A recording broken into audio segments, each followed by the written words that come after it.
ഇത് എന്തൊക്കെയാ വാങ്ങിക്കണ്ടേ? ലിസ്റ്റ് അതിനകത്ത് വെച്ചിട്ടുണ്ട്.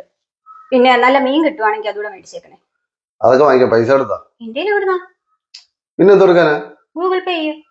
ഞാൻ അക്കൗണ്ടിൽ പൈസ ഉണ്ട്. ഗൂഗിൾ പേ ചെയ്യണമെന്നുണ്ട്. ഇന്ത്യയിൽ ഇല്ലെന്ന്. നീ നോക്കണ്ടേ എവിടെ എവിടെയൊക്കെ കാണുന്നു? സത്യമായിട്ടും ഇല്ല.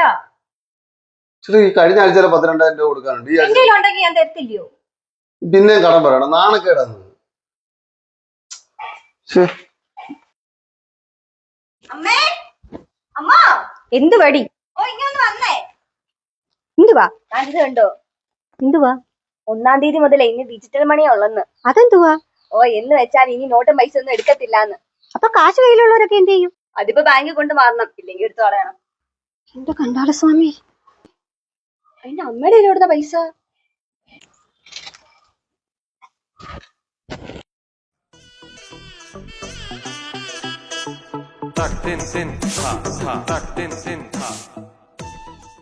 ദീ മാളു, ഈ വഞ്ചിയും കൂടെ ഒന്ന് പൊട്ടിച്ചേ.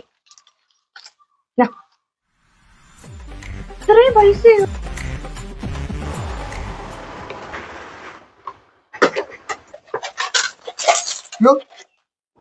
എവിടുന്നാണ് ഈ പൈസ എല്ലാം? അപ്പൊ അച്ഛൻ ഇത് കണ്ടില്ലേ? നാട്ടെ ഡിജിറ്റൽ കറൻസി മാത്രമേ ഉള്ളൂ. നോട്ടും പൈസ ഒന്നും വെച്ചോണ്ടിരുന്നിട്ട് കാര്യമില്ല.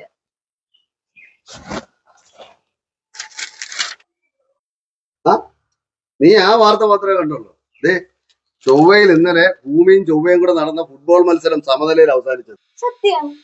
ആ വേണ്ട, മറ്റേ കണ്ടില്ലേ? ആഴക്കടലിൽ ഇന്നലെ 1,00,000 പേര് ചേർന്ന സമ്മേളനത്തിൽ വലിയ കരിമരുന്ന് പ്രയോഗവും എം സ്വരാജിന്റെ പ്രസംഗം ഉണ്ടായിരുന്നു. രണ്ടും കൂടോ? ആഴക്കടലിലോ? ഏടി പൊട്ടികളെ, 2050 ഒരു പത്രത്തിന്റെ മുൻപേജ് എങ്ങനായിരിക്കും എന്നുള്ള സാങ്കല്പിക വാർത്തകളും അതിന്റെ പരസ്യവുമായി കാണിച്ചേക്കുന്നത്. അത് ഇതിനകത്ത് എഴുതിയും വെച്ചിട്ടുണ്ട്. നോക്ക്. അപ്പൊ എന്റെ പൈസ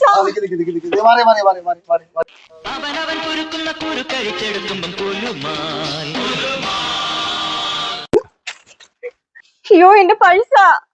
നിന്റെ പൈസയോ? രാവിലെ ഞാൻ പൈസ ചോദിച്ചപ്പോ എന്തുവായിരുന്നു പറഞ്ഞേ? എന്റെ കയ്യിൽ 10 പൈസ ഇല്ല, ഉണ്ടേ ഞാൻ തരത്തില്ലയോ, ഇവിടെ എങ്ങും ഇരിപ്പില്ല. എടി, നാട്ടിൽ മൊത്തം കടവിട്ടിട്ട് വീട്ടിൽ പണം പൂഴ്ത്തി വെക്കുന്നത് ഒരുമാതിരി വൃത്തികെട്ട ഏർപ്പാടാണ്. അതുകൊണ്ട് ഈ കടം മൊത്തം ഞാൻ അങ്ങ് വീട്ടിക്കോളാം, കേട്ടോ? അവന്മാരുടെ ഒരു തൊലിഞ്ഞ പത്രം പാവങ്ങളെ പറ്റിക്കുന്ന പരസ്യം കൊടുത്തിട്ട് അവന്മാര് കാശുണ്ടാക്കി. എന്റെ കാശാ പോയത്. പുല്ലെല്ലാം കൂടെ ഒത്തിരി.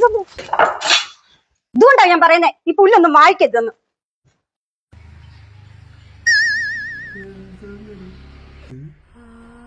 പരസ്പരം കുഴിക്കുന്ന കുഴികൾ പതിക്കുമ്പം പുല്ലുമായി